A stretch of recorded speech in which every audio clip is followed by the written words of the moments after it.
وإذ أخذنا ميثاق بني إسرائيل لا تعبدون إلا الله وبالوالدين إحسانا وذي القربى واليتامى والمساكين وقولوا للناس حسنا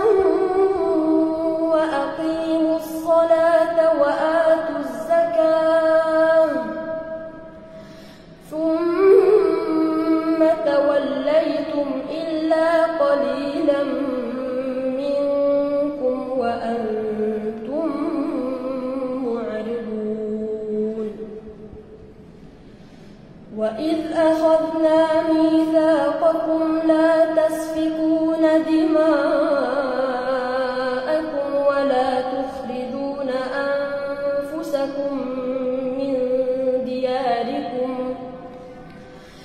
ولا تخرجون أنفسكم من دياركم ثم أقررتم وأنتم تشهدون ثم أنتم هؤلاء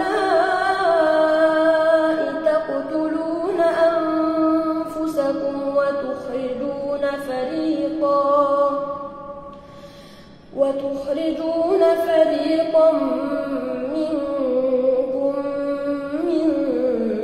ديارهم تظاهرون عليهم بالإثم والعدوان وإن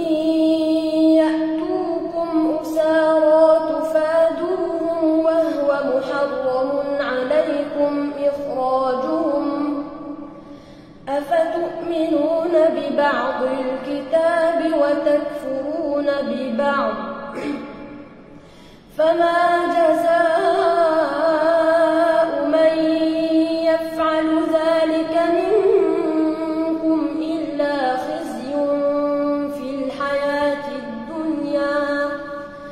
ويوم القيامة يردون إلى أشد العذاب وما الله بغافل عما يعملون أولئك الذين اشتروا الحياة الدنيا بالآخرة